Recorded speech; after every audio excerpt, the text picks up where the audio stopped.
आज का हमारा टॉपिक बहुत ही इंटरेस्टिंग है। हाउ टू अपोलोजाइज, माफ़ी कैसे मांगे। कहा जाता है इंसान गलतियों का पुतला है। कोई भी इंसान संपूर्ण रीति से परफेक्ट नहीं है। गलती हर किसी से होती है। जिससे गलती ही ना हो फिर तो वो तो भगवान के समान हो गए। तो गलती हर किसी से होती है, लेकिन गलती होने के बावजूद उसे स्वीकार कर लेना, उसे इंसान कहा जाएगा। जो गलती हो गई माफ़ी मांग ले और उसमें कुछ करेक्शन करें, अपने आप को चेंज करें, तब उसे इंसान कहेंगे।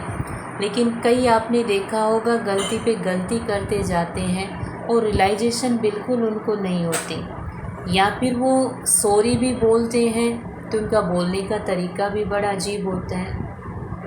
या तो चलते चलते अच्छा सॉरी, फिर उनको कहीं माफ़ी भी नहीं मांगी और फिर ऐसे अकड़ कर बोलेंगे बोला तो था सॉरी, अब फिर बोल देते सॉरी। बोलने का तरीका भी उनका बड़ा अजीब होता है। रियलाइज़ नहीं करते खुद को कि हमसे गलती हुई है, हमारे कारण दूसरे को हर्ट हुआ है। सॉरी बोलना भी एक कॉमन वर्ड हो गया, दिल से रियलाइज़ नहीं करते हैं। तो माफ़ी मांगने का भी एक तरीका होता है, कैसे हम माफ़ी मांगें और माफ़ी मांगने से क्या बेनिफिट होंगे वो भी आज के सेशन में हम जानेंगे। हमसे कोई गलती हुई है तो सबसे पहले तो सॉरी तो हमें कहना पड़ेगा। कई रियलाइज़ नहीं करते हैं बिल्कुल कि हमसे गलती हुई है, इसलिए कहेंगे हम क्यों सॉरी करें, गलती उनकी थी, हम क्यों सॉरी करें। परमात्मा पिता हमें सिखाते हैं गलती ना होते हुए भी अपनी गलती स्वीकार कर लो। यदि आपके स्वीकार करने से वातावरण ठीक हो रहा है, नहीं तो झगड़े का वातावरण बन जाता है। हमारे सॉरी कहने से वातावरण में शांति आ रही है, सॉरी बोल दे क्या फ़र्क पड़ता है। तो पहला जो स्टेप है वो हमें सॉरी कहना होगा। दूसरा जो माफ़ी मांगने का तरीका है, जो हमसे गलती हुई उसे रियलाइज़ करना पड़ेगा, उसकी रेस्पॉन्सिबिलिटी हमें लेनी पड़ेगी कि मेरे से ये गलत काम हुआ है, क्योंकि ये साइंस है। हमारे कारण हमने गलत बोला या गलत कोई एक्शन किया जिसके कारण कोई डिस्टर्ब हुआ, उनके वाइब्रेशन हमारे तक पहुंचते रहेंगे। हम शांति से नहीं रह सकते जब तक हमारे किसी बोल के कारण, एक्शन के कारण वो व्यक्ति डिस्टर्ब हुआ है। इसलिए सॉरी बोलना बहुत ज़रूरी होता है। सॉरी बोलने के बेनिफिट क्या है वो हम आगे सुनेंगे, लेकिन अभी तो कौन कौन से स्टेप हैं जिनके द्वारा हम माफ़ी मांग सकते हैं। तो पहला तो सॉरी बोलना पड़ेगा। दूसरा जो गलती हुई है उसकी रेस्पॉन्सिबिलिटी लेनी पड़ेगी। तीसरा जो है थोड़े टाइम के अंदर ही हम सॉरी बोले, ये नहीं कि 1 महीना हो गया उसके बाद हम कहें अच्छा सॉरी मेरे से 1 महीने पहले गलती हुई थी। नहीं, ज़्यादा टाइम ना लें, जल्दी ही रियलाइज़ करें और फिर थोड़े समय में ही हम तुरंत सॉरी बोले, माफ़ी मांगे। और सामने वाले से भी हम पोलाइट होकर के पूछें क्या आप हमें फॉरगिव करोगे, गलती तो हमसे बहुत बड़ी हुई। ये एक व्यवहार कला है, बोलने की भी एक कला है। हर चीज़ की कला होती है, जैसे खाना बनाने की कला, बोलने की कला, सॉरी बोलने की भी एक कला है। अभी बताए ना, कई तो ऐसे ही बोल देते सॉरी मेरे से गलती हो गई। अब माफ़ भी कर दो ना, और कितनी बार सॉरी बोले, कह तो दिया ना। तो ये भी एक क्षमा मांगने का भी एक तरीका है। सामने वाले से बड़े पोलाइट होकर हम बोलें कि गलती तो हमसे हुई है, क्या आप हमें क्षमा करोगे। फिर सामने वाला क्या जवाब देता है वो फिर आगे उस अनुसार हमें स्टेप लेना है। कई बार गलती बहुत बड़ी होती है, वो कहेंगे नहीं नहीं बिल्कुल क्षमा नहीं करेंगे। फिर हम दूसरा तरीका अपनाते हैं। सामने वाला हमसे बात करने के मूड में ही नहीं रहता कि हम जाकर सॉरी बोलें। कई बार ऐसी सिचुएशन भी रहती है। ऐसे में क्या करें वो हम आगे जानेंगे। तो अभी हमने जाना टाइम का भी हमें ध्यान रखना है, जेन्युइन वर्ड का हमें यूज़ करना है माफ़ी मांगते हुए भी, और बहुत ही ऑनेस्टी से, ईमानदारी से, दिखावे से नहीं। कई होता है कि उनको लगता है अच्छा है, इनसे तो मुझे आगे काम पड़ने वाला था और सॉरी बोलनी पड़ेगी, नहीं तो ये हमारा काम नहीं करेंगे। अंदर कुछ और रहता है उनके, ऑनेस्ट नहीं होते वो। अपना काम निकालने के लिए पैर भी पड़ेंगे, कुछ भी करेंगे, अंदर क्या है, इनसे काम निकलवाना है। बस एक बार काम निकल जाए फिर कहाँ ये कहाँ हम, हमें कोई लेना देना नहीं है। ऐसे नहीं होना चाहिए। किसी से काम हो या ना हो, लेकिन हमारे कारण किसी का दिल दुखा है तो ज़रूर दिल से रियलाइज़ करके, ऊपर का दिखावा नहीं होना चाहिए, फॉर्मेलिटी के तौर पर नहीं, या किसी ने प्रेशर दिया, दबाव दिया कि नहीं आपकी गलती है तो आपको सॉरी बोलना पड़ेगा, ऐसा भी नहीं। दिल से रियलाइज़ करें। और जो मेन इम्पोर्टेंट है, जैसे अभी हम बात कर रहे थे, सामने वाला इस मूड में है या नहीं कि वो हमें क्षमा करना चाहते हैं। कई बार सामने वाले की अवस्था बहुत गिर जाती है और वो क्या कहेंगे, हमें तो इनसे बदला ही लेना है, कोई गुंजाइश नहीं माफ़ी की। ऐसी उनकी मेंटल स्टेट हो जाती है। हमें रियलाइज़ हो गया, हम क्षमा मांगते हैं, लेकिन वो मिलने के लिए ही, बात करने के लिए तैयार नहीं। उस स्टेज में हम क्या करें? उसमें फिर मेडिटेशन हेल्प करता है। हमारी संस्था के जो चीफ रहे दादी जानकी जी कहा करते थे, आपके कारण किसी को दुख पहुंचा है, रात को सोने से पहले या तो डायरेक्ट उसके पास जाकर के क्षमा मांगो, इतनी हिम्मत है तो। यदि नहीं इतनी हिम्मत कर पा रहे तो परमात्मा को साक्षी रख करके और उस आत्मा को सामने विजुअलाइज करके फिर आप सॉरी बोल करके दिल से रियलाइज़ करके तभी सो। नहीं तो उस आत्मा के नेगेटिव वाइब्रेशन कंटिन्यू आपका पाप का खाता बढ़ाते रहेगा, क्योंकि मेरे कारण किसी के नेगेटिव संकल्प चल रहे हैं, और जब तक उसके वो नेगेटिव संकल्प बंद नहीं होंगे हम तक उसके वाइब्रेशन आएंगे, क्योंकि वो लगातार अब हमारे बारे में सोच रहे हैं, उन्होंने ऐसे बोला, उन्होंने ऐसे बोला। तो मन और बुद्धि से दो सोल का कनेक्शन हो जाता है और उनके नेगेटिव वाइब्रेशन कंटिन्यू हम रिसीव करते रहते हैं। आप खुद रियलाइज़ करना, जैसे आपने सॉरी या तो सामने जा कर के बोल दिया या भगवान को साक्षी मान करके दिल से सॉरी बोल दिया, आपकी आधी पीड़ा ख़त्म हो जाएगी। क्योंकि दूसरों को डिस्टर्ब करने के बाद हम चैन से नहीं रह सकते, हमारी अवस्था भी डाउन होती है। इसलिए मेडिटेशन बहुत बेस्ट तरीका है। यदि हिम्मत नहीं हो रही सामने वाले को फेस करने की, कितने भाई बहनों के अनुभव हम सुनते हैं कि उन्होंने योग में क्षमा मांगी और उनका व्यवहार उनके प्रति चेंज हो गया। यहाँ तक योग तो यहाँ तक भी काम करता है। अभी इस जन्म में जो आत्माएं हमारे संपर्क में हैं उनसे भी हम सॉरी बोल करके अपने रिश्तों को ठीक कर लेते हैं। वो आत्माएं जो किसी भी जन्म में हमने उनको तकलीफ़ पहुंचाई थी और उसका प्रभाव हमारे इस जन्म में भी आ रहा है। आपने देखा होगा कई बार ऐसी बीमारी हो जाती है जो ठीक नहीं हो पाती। हम तो जैसे मेडिटेशन में हैं तो उस अनुसार फिर परमात्मा के ज्ञान के अनुसार समझते हैं कि फिर हमें क्या करना है, क्या स्टेप लेना है। या कोई ऐसा बार बार काम में रुकावट आ रही है, आप कोई भी काम करने जा रहे हो, एंड वक्त पर आकर के अटक जाते हैं, कोई ना कोई कारण होता है, कहीं ना कहीं से नेगेटिव एनर्जी रुकावट डाल रही है। लेकिन इस जन्म में हमें कहीं पर भी वो पकड़ में नहीं आती, तो कई बार पिछले जन्म के किसी कर्म का प्रभाव होता है। वो भी हम जानते भी नहीं कौन सी आत्मा है, किस जन्म में क्या किया। इतना इफ़ेक्टिव है ये सॉरी वाला मेडिटेशन, आप नहीं जानते कौन आत्मा है, किस जन्म का हिसाब किताब है। फिर भी हम परमात्मा को साक्षी रख करके सिर्फ यही बोलते हैं, जिन भी आत्माओं को किसी भी जन्म में जाने या अनजाने में हमने कष्ट पहुंचाया है तो कृपा करके हमें क्षमा कर दीजिए। और इतना जल्दी उन आत्माओं की एनर्जी चेंज हो जाती है हमारे प्रति, बहुत इफ़ेक्टिव है ये। और फिर हमें नज़र भी आता है कि हाँ, जो विघ्न आ रहे थे वो विघ्न अब समाप्त हो गए हैं। बहुत इफ़ेक्टिव।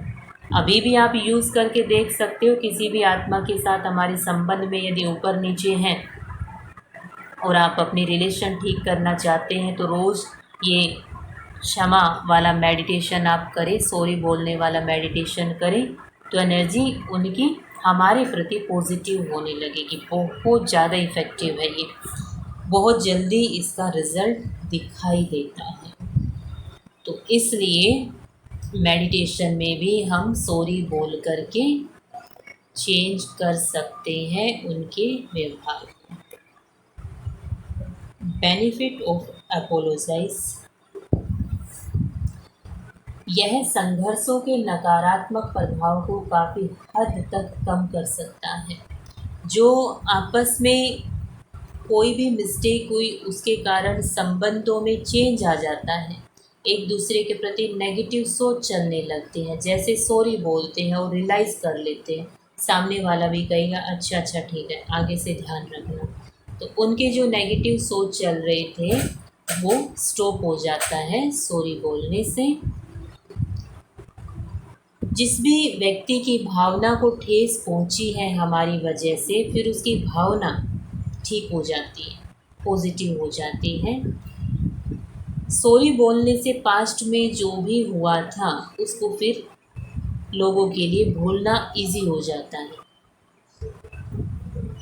कोई भी गलती की, जैसे अभी बताया, जो गलती हो जाती है हमारे कारण, किसी की गलती, किसी का कोई नुकसान हुआ, लेकिन हम सॉरी बोल देते हैं तो फिर उनके लिए भी पास्ट को भूलना इजी हो जाता है। नहीं तो उनके भी संकल्प चलते रहते, देखो गलती हुई, एक बार भी आकर के सॉरी नहीं बोला, उस बात का उनको ज़्यादा दुख होता है।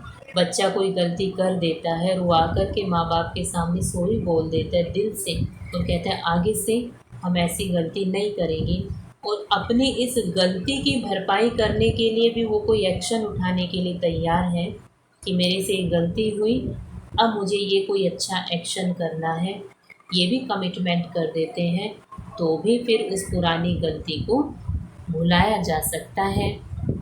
सॉरी बोलने से सामने वाले के दिल में हमारे प्रति क्षमा का भाव और सहानुभूति का भाव जागृत होता है। यह पीड़ित को गलत काम करने वाले को व्यक्तिगत खतरा समझने से रोकता है। यह व्यक्ति को सम्मान लूटने वाले आत्मदृष्टिकोण और अपराध बोध से छुटकारा पाने में मदद करता है। सॉरी बोलने से जो अंदर हम गिल्टी फील करते हैं उस गिल्ट से भी मुक्त हो जाते हैं। जब तक आप सॉरी नहीं बोलोगे तो अंदर गिल्ट एक आपको लगेगा, गिल्टी का भाव आप पकड़े हुए रहेंगे। सॉरी बोलने से वो गिल्टी का भाव भी समाप्त हो जाता है और आपस में हम फिर भावनात्मक रूप से, इमोशनल रूप से जुड़ जाते हैं। सॉरी बोलने से हम एक प्रैक्टिकल एग्जाम्पल याद आ रहा है। एक बार दो बिजनेसमैन दोस्त थे। एक दोस्त ने दूसरे दोस्त को सलाह दी कि तुम ना ऐसे ऐसे बिजनेस करो तो आपका बिजनेस ऊपर उठेगा। उन्होंने बिल्कुल सच्चे दिल से उनको राय दी थी और पक्की दोस्ती थी, उन्होंने उनकी बात को माना भी, लेकिन उसके कारण उनका बिजनेस और डाउन होता गया और वो भाई का बहुत ज़्यादा लॉस हो गया। इसके कारण उनकी दोस्ती टूट गई। उसको लगा इसने जानबूझकर मुझे ये सलाह दी ताकि मेरा बिज़नेस डाउन जाए, मैं इससे नीचे चला जाऊँ, लेकिन उस भाई के मन में ऐसा नहीं था और उस दोस्त ने, जिसका बिज़नेस डाउन हुआ, उसने उससे दोस्ती तोड़ दी। लेकिन उस भाई के मन में गिल्ट रहता था कि मेरे कारण मेरे दोस्त का बिज़नेस डाउन गया। और वो ज्ञान में आ चुका था, बाबा को याद करता था, मेडिटेशन करता था, उसको पॉजिटिव वाइब्रेशन भेजता था, मेडिटेशन में सॉरी बोलता था, क्योंकि सामने तो कनेक्शन ही टूट चुका था, बात बंद बिल्कुल आपस में। रोज़ मेडिटेशन में सॉरी बोलता था कि मेरा भाव बिल्कुल शुद्ध था, लेकिन मेरे कारण आपका नुकसान हुआ, प्लीज़ मुझे क्षमा करें। और इत्तेफाक की बात आप देखो, बिज़नेस का प्रोग्राम माउंट आबू चल रहा था, उसमें वो दोनों दोस्त आए हुए थे और आपस में उनको पता भी नहीं कि वो वाला दोस्त भी आया हुआ है।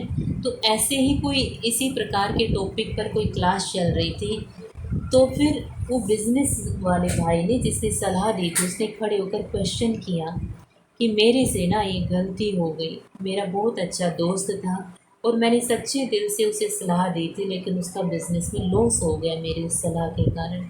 ये मेरे से बहुत बड़ा पाप हो गया जिसके कारण अभी भी मैं गिल्ट फील करता हूँ, अपने आप को क्षमा नहीं कर पाया हूँ।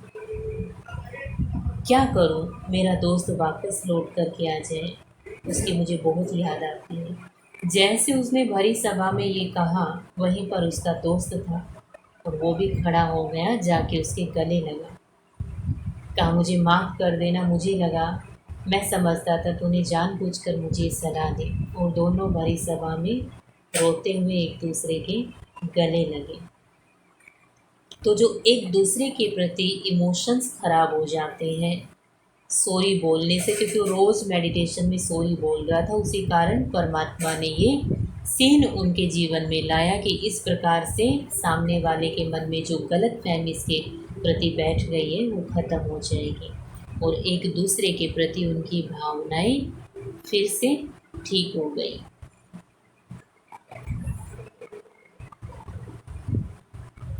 जिनसे गलत काम हो जाता है और फिर वो सॉरी बोलते हैं, तो उनका जो सेल्फ रिस्पेक्ट है वो ऊपर उठता है और फिर से वो कुछ अच्छा काम करने की उनके अंदर हिम्मत आती है।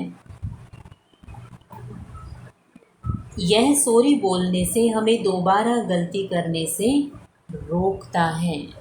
नहीं तो यदि सॉरी नहीं बोलेंगे, रियलाइज़ नहीं करेंगे, तो गलती पे गलती करते जाएंगे। लेकिन तभी गलती करने से रुकेंगे जब अंदर से रियलाइजेशन हो, तो वो सॉरी दिल से निकले, ना कि दिखावे के लिए, ना कि स्वार्थ के लिए, ना कि किसी प्रेशर के कारण कि किसी का प्रेशर है तो सॉरी बोलना होगा। जैसे पहले होता था ना, गांव में होता था, आपस में किसी दो ग्रुप के बीच में झगड़ा हुआ और किसी की गलती पकड़ी गई, तो क्या करते थे, सबके सामने कहते थे सॉरी बोलो आप इनको। तो उनके ऊपर उस समय प्रेशर होता था पूरी पंचायत का कि हमारी गलती पकड़ी गई, अब तो सॉरी बोलना पड़ेगा। लेकिन दिल से नहीं बोलते थे, अंदर में वो बदले की भावना रहती थी। एक परिवार ऐसा था, दो परिवारों में मनमुटाव हुआ और फिर एक की गलती पकड़ी गई, तो उसको प्रेशर किया पूरे गांव वालों ने, इसके सामने क्षमा मांगो, इसके पैर छू। अब बाहर से तो प्रेशर के कारण सॉरी बोल रहा है, उसके पैर भी छू रहा है, लेकिन अंदर में उसको क्या लगा, मेरा अपमान हो रहा है, इसका बदला ज़रूर लूँगा। अंदर से उसने रियलाइज़ नहीं किया था कि मैंने सचमुच गलत किया, तो सॉरी मांगने का, सॉरी बोलने का हक बनता है। और वो उनका अंदर का मनमुटाव चलता रहा, दोनों परिवार ख़त्म हो गए। तो प्रेशर के कारण भी सॉरी नहीं बोलना दिल से। और मेन बात जो भगवान हमें कहते हैं कि दूसरों को क्षमा करना, हम दूसरों पर एहसान नहीं करते, खुद के ऊपर एहसान करते हैं। दूसरे को क्षमा करना अर्थात खुद को दर्द से मुक्त करना। खुद भी क्षमा मांग लें, और किसी ने हमारे साथ गलत किया है, मान लीजिए वो सॉरी बोलने के लिए नहीं आ रहा, एक तो हमें सॉरी बोलना है, दूसरा सामने वाले ने हमारे साथ गलत किया, हम वेट कर रहे हैं वो आए सॉरी बोलें। जब तक सॉरी नहीं बोलेंगे हम क्षमा नहीं करेंगे। और सामने वाले में भी बहुत ईगो है, वो आते ही नहीं सॉरी बोलने के लिए, हम कहेंगे जब तक सॉरी नहीं बोलेंगे हम क्षमा नहीं करेंगे। तो परमात्मा हमें क्या कहते हैं, क्षमा कर दो और क्षमा मांग लो। दूसरों को क्षमा करने से हम अपने आप को खुद दर्द से मुक्त कर देते हैं, क्योंकि जब तक हम किसी की बात को पकड़े रहेंगे कि क्षमा नहीं करेंगे, मतलब तब तक हम उस नेगेटिव इमोशन को इमर्ज रखें, उस नेगेटिविटी को इमर्ज रखेंगे। जब हम कहते हैं क्षमा करो, छोड़ो, उसको समझ नहीं थे, उसके क्या कारण क्यों हम अपनी खुशी को गायब करें। क्षमा कर दिया, अपने आप को दर्द से मुक्त कर लिया। इसलिए किसी ने बड़ा अच्छा कहा है कि हमने ज़िंदगी को यूँ आसान कर लिया, किसी से क्षमा मांग ले, किसी को माफ़ कर दिया, किसी से क्षमा मांग ले। तो यदि ज़िंदगी को आसान बनाना है तो फॉरगिव एंड फॉरगेट, ये फॉर्मूला हमें अपनाना पड़ेगा। तो सॉरी बोलने का भी, खुश रहने के लिए बहुत ज़रूरी है सॉरी बोलना भी, लेकिन वो दिल से सॉरी निकले तब। लेकिन कई बार बहुत बड़ी गलती हमसे हुई, जैसे उस भाई से हुई, ना चाहते हुए भी किसी का अहित हो गया, वो गिल्टी का भाव अंदर रहता है। तो उसके लिए रोज़ मेडिटेशन में सॉरी बोला, क्योंकि पाप कर्म तो बना, चाहे जाने या अनजाने में। मान लीजिए जानबूझकर हमने किसी का गलत नहीं किया, लेकिन हम किसी को ऐसी जगह पर लेकर गए, उनका पैर फिसल गया, हो सकता है डेथ भी हो गई, या शरीर का कोई अंग टूट गया, जानबूझकर हमने नहीं किया, अनजाने में हो तो गया ना नुकसान, भोगना तो पड़ेगा ना, वो पाप कर्म तो बन गया है ना। तो इसलिए अपने आप को उस गिल्टी के भाव से निकालने के लिए मेडिटेशन करना ज़रूरी है। हमें याद आता है अपने बचपन का एक सीन, छोटे बच्चे थे, सेवा भाव बहुत थी, प्रकृति से, जानवरों से बहुत प्यार था। छोटे बच्चे दिन में भी सोते नहीं हैं, स्कूल की छुट्टी के बाद ऐसे ही घूमते थे, खेलते थे, और हमारा संस्कार था पेड़ों पर कहीं तक भी चढ़ जाना। तो वहाँ पेड़ के ऊपर एक घोंसला था चिड़ियों का, दोपहर का समय था। सब बच्चों ने कहा कि इसको प्यास लग रही होगी, इसकी माँ तो चली गई दाना चुगने, इसको प्यास लग रही है, इसको पानी कौन पिला के आएगा। हमने कहा हम जाएंगे, और पानी, नारियल का वो जो होता है टुकड़ा, उसमें पानी लिया, चढ़ गए ऊपर।